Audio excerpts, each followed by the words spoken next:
ముదిరాజు మత్స్యకారులకు అనుకూలంగా ఉండే జీవో నెంబర్ 6ను ప్రభుత్వం అమలు చేయాలని ఆదిలాబాద్ జిల్లా ముదిరాజు సంఘం అధ్యక్షుడు శివన్న ముదిరాజు కోరారు.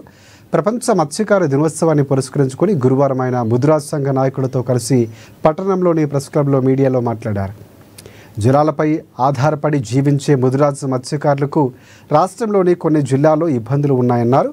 ఆయా జిల్లాల్లో చెరువులపై వీడీసీల పెత్తనం వల్ల ముదిరాజు మత్స్యకారులు చేపలు పట్టే స్థితి లేదని, ఈ విషయంలో చర్యలు చేపట్టాలని కోరారు.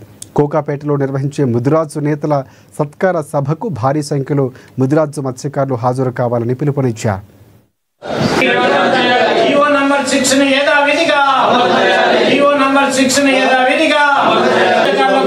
ఈ నెల 21న అంటే రేపు ప్రపంచ మత్స్యకారుల దినోత్సవాన్ని పురస్కరించుకొని ఇప్పటికే ఆదిలాబాద్ ఉమ్మడి జిల్లాలోని అనేక మత్స్య సహకార సంఘాల సొసైటీల్లో మేము పోస్టర్లను ఆవిష్కరించి ఏదైతే ప్రభుత్వం ముదిరాజు మత్స్యకారులతో పాటు ఇతర సామాజిక వర్గాల వారికి చెందిన అనుకూలంగా జీవో నంబర్ 6ను అమలు చేసి 1 ఎకరానికి 1 సభ్యంత్రం చొప్పున ఇవాళ అమలు చేయడం అనేది జరుగుతుంది. దాన్ని యథావిధిగా కొనసాగించాలని ఈ సందర్భంగా మన ముదిరాజు మహాసభ రాష్ట్ర కమిటీ పక్షాన అన్ని ముదిరాజు సంఘాల పక్షాన ఈ రోజు డిమాండ్ చేయడం అనేది జరుగుతుంది. ఎందుకంటే ప్రపంచ మత్స్యకారుల దినోత్సవం అంటే ఇవాళ దేశంలో ప్రపంచంలో ఎక్కడ లేని సంపద అనేది నీటి వనరుల ద్వారానే లభిస్తుంది. ఇవాళ మన దేశంలో ఐలాండ్ ఫిష్ అనేది ఉంది. ఇతర ప్రాంతాల్లో ఎక్కువ భాగం సముద్రంలో ఉండడం వలన మొత్తం ప్రపంచ ఆర్థికం అంతా కూడా చేపల చుట్టే తిరుగుతుంది. అందులో మత్స్యకారులు ముదిరాజులు అనేది 1964 నుంచే ముదిరాజులను మత్స్యకారులుగా గుర్తిస్తూ అప్పుడే జీవో జారీ చేయడం అనేది జరిగింది.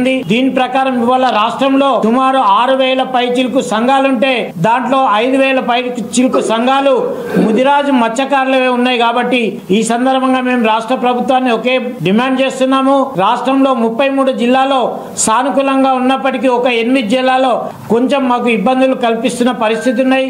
ముఖ్యంగా బీడీసీలు కూడా చెరువులపై పెత్తనం చేస్తూ ఇలా చెరువుల్ని మాకై అప్పగియాలా, మేమే చెరువులపై అధికారం ఉంటుందనే వాదన వినిపిస్తున్నారు. కాబట్టి దీనిని ప్రభుత్వం సీరియస్గా పరిగణించి ప్రకృతి సంపదపై ఆధారపడి జీవిస్తున్న ముదిరాజులు గోదావరి జలాలు అనేటివి ప్రకృతి సంపద, అక్కడ ఎవరైనా చేపలు పట్టుకునే అధికారం ఉంది.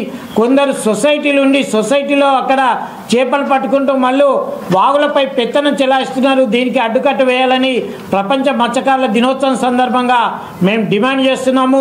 అదేవిధంగా రేపు కోకాపేటలో ఏదైతే ముదిరాజు ఆత్మగౌరవ భవన నిర్మాణ స్థలంలో రాష్ట్రంలోని ముదిరాజులందరికీ కూడా ముదిరాజు మత్స్యకార సొసైటీ అధ్యక్ష కార్యదర్శులకు మన ముదిరాజ్ ఫైనాన్స్ కార్పొరేషన్ చైర్మన్ బొర్ర జ్ఞానేశ్వర్ ఆధ్వర్యంలో, అదేవిధంగా మన మత్స్య శాఖ మంత్రి వాకిటి శ్రీహరి ముదిరాజు, కాసాని వీరేశం ముదిరాజు, బండ ప్రకాష్ ముదిరాజ్, ఈటల రాజేందర్, డాక్టర్ చొప్పర్ శంకర్ ముదిరాజు గార్ల ఆధ్వర్యంలో పెద్ద ఎత్తున సన్మాన కార్యక్రమం అనేది నిర్వహించడం జరుగుతుంది. ఆ కార్యక్రమానికి కూడా ఉమ్మడి జిల్లాలోని మత్స్యకారులు మత్స్య సొసైటీ అధ్యక్ష కార్యదర్శులు పెద్ద ఎత్తున తరలి రావాల్సింది.